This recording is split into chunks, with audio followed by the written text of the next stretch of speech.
Blog Talk Radio.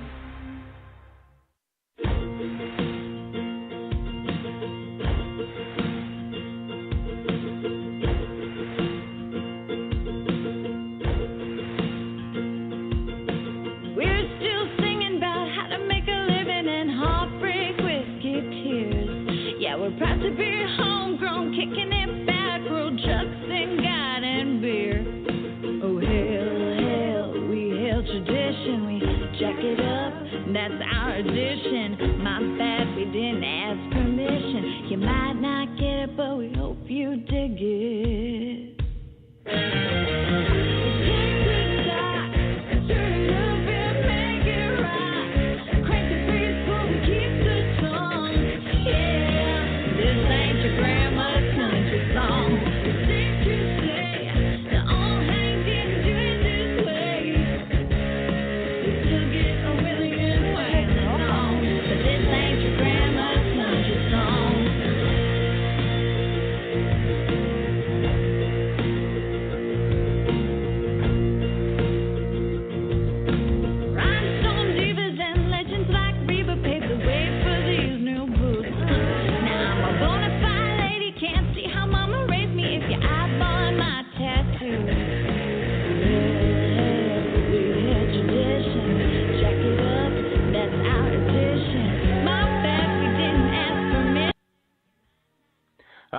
Good evening. Cherish Lee is my guest tonight.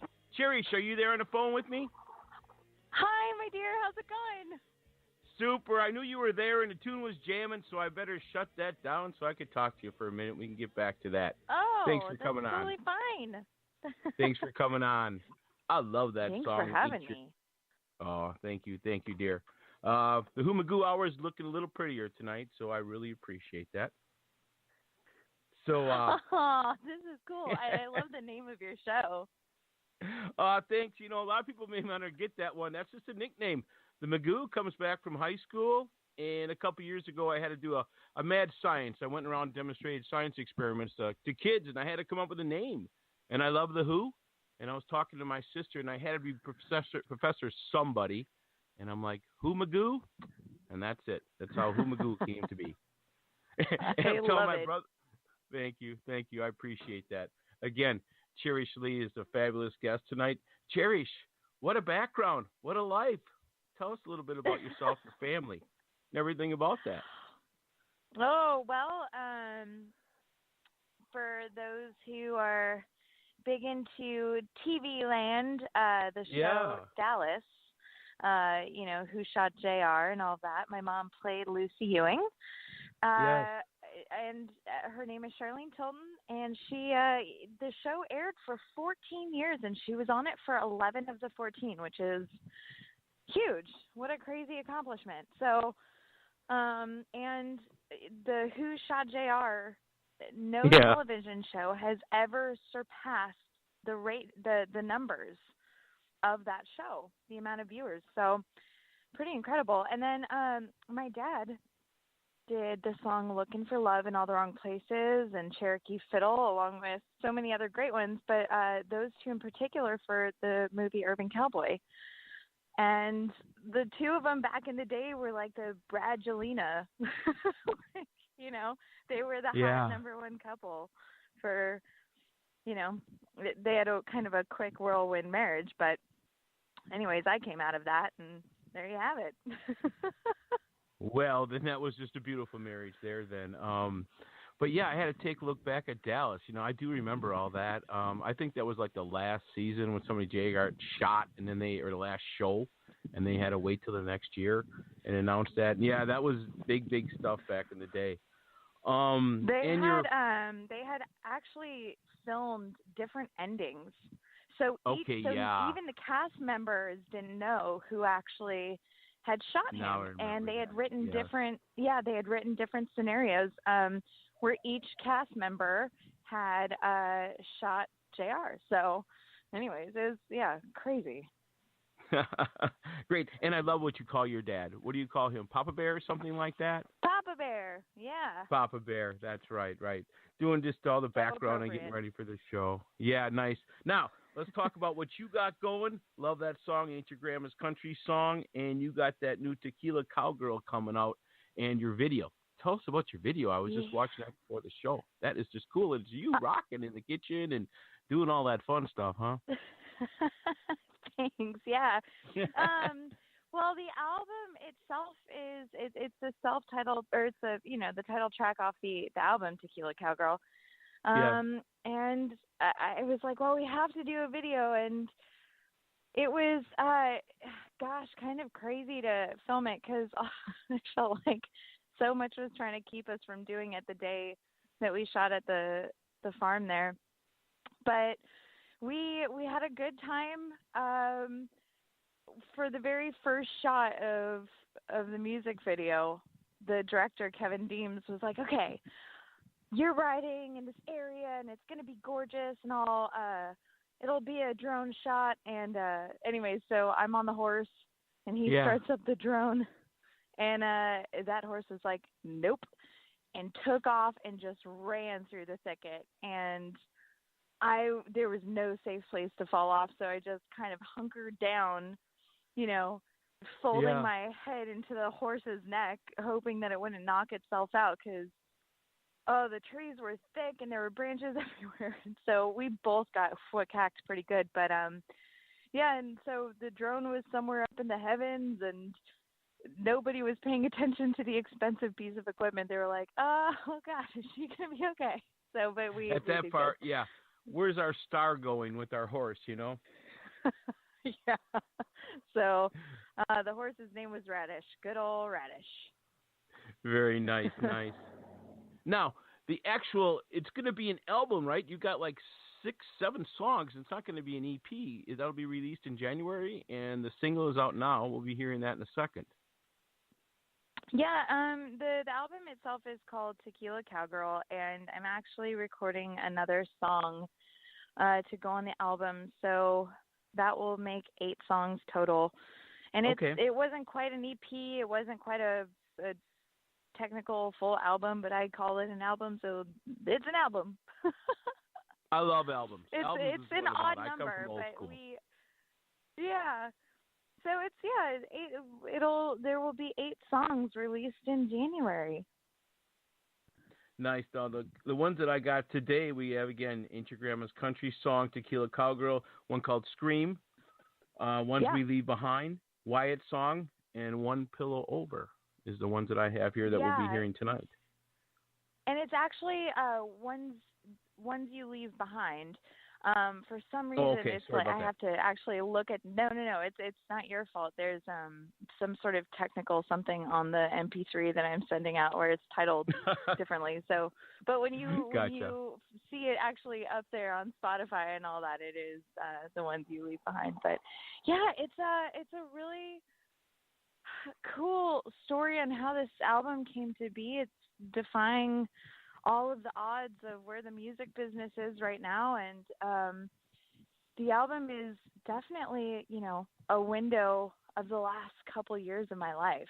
And so it's a very intimate album. Of course, this Ain't Your Grandma's Country Song is, just a super fun one that's on there. But it pays homage to the old school country music as well as the new and the evolution of that. And but you've got Ones You Leave Behind, which is about, losing my brother. Scream is about, there was just so much going on in my life at the time. And it's kind of one of those things where, it's almost like too much where tears don't do it justice. So you just have to let loose and scream. And I always say every time I perform the song, I said, you can cry, you can scream, but you're not allowed to give up. So, there's that, and Sweet Sweet is about my husband, and Wyatt Song is about my son, and it's a cool thing. Who's singing in One Pillow Over with you? Who is that other person in that song? Oh my gosh, there is a group in Texas called Mike and the Moon Pies, and I love them so much. They're a great band, and Mr. Mike himself is doing the duet with me, so I was honored to have him be a part of this. Yeah. Now, on Tequila Cowgirl, tell us about that story. I love the the story behind this lady, that she's got some some morals, and she wants to hang out and have some fun, but not too much fun. She's a fan of Yeah. Jesus and all that good stuff, and some tequila. Yeah, it was I lived in Texas on a ranch, and I basically got to learn how to work this ranch. And I was going back and forth quite a bit from Texas to Nashville, and made the decision to move here in Nashville, where I am now. And while it was the best decision I've ever made in my entire life, I met my husband here, we got married, had our baby, and I recorded an album and shot a music video in Nashville. I mean, these are dreams come true. And but I loved the ranch. And so part of my heart was, really broken leaving it, but it was kind of the sliding door. Mm-hmm. You make a decision and you go one way. Well, the sliding door is, well, what would it have been if I would have stayed? So that's Tequila Cowgirl. Nice. Now, being in Nashville, do you find it very busy, should I say? Is it real stuffy, or is it real easy just to fit in, find nice people where you go, and what is it like in Nashville? Gosh. Okay, so where do you live, Tom? I'm in Milwaukee area. In Milwaukee, Oh, okay, Milwaukee, awesome. Wisconsin. I'm a cheesehead, Okay. Peckerland. I actually used to have a cheese head, and in one of my moves, I didn't take it with me, so I donated it to Goodwill. I love it. A cheesehead in Goodwill. Some bear fan got it for cardboard or something. Exactly. But we used to wear it during charades and stuff. Yeah. No, Nashville is fantastic. It probably houses some of the nicest people I've ever met in my life. And we have this running joke between my mom and I that we've only heard two people honk. One has been her and one has been me. So, but no, it's, these people have been so incredible and gracious and have just welcomed me with open arms. And, the fact that I've sat down and written with these brilliant people, and they're like, hey, you've got to write with so-and-so. And I'm honored that people, love to share their craft with me and, pass along my name to other writers, and it just continues. So I love it. Nice. It's a growing city. It's growing so fast. It's crazy. But yeah. Yeah, I got some music friends that my buddy Rudy Z lives there right now, and another friend was out there. And the one thing she got involved is the animals. That's one thing I wanted to chat with you about, your heart for animals and taking care of them, and the shelters, and the humanitarian in you. And that's a beautiful thing. Wait, well, what does she do? She's a songwriter too. Out here? Yeah, my buddy Rudy Z, he's a bass player, and he lives out there with his wife Terry, and he's been out there about a year now. And my friends, everybody else I play on my show are all Milwaukee musicians. They play in Summerfest, Gabriel Sanchez. Everybody, that's how this whole thing is just a creation of my friends. I used to do college radio, and I always thought, why can't I find a way to present them online? And this is what I've been doing. And then Michael got a hold of me from MTS, and that's how I found you guys. So this is truly a homegrown project in my basement, just peddling the music because I love music since I was 3 years old, and that's all I've been doing. And I'm probably going to top 5,000 listeners in like almost a year. Probably pretty close almost tonight. So how about that? Good for you. Congratulations. What a cool accomplishment. And it's neat, like you said, the homegrown thing. That is very much this album, and I'll get back to the other thing in just a moment because it is super important to me. But I was tied up in contracts for a very long time. And when I was 9 months pregnant, I got the free and clear, and I was no longer tied down. And I remember the day I was sitting on the porch swing with my husband. I was like, if I don't go into labor right now, I would be shocked. And I went into labor 24 hours later, which was hilarious. But so when my son turned 2.5 months, because I'd been tied up in these contracts, I hadn't been working. So there wasn't a lot of like my own, finances that were available. And So respectfully to my family and being a new mom, I was like, I've got $1,500 to make an album.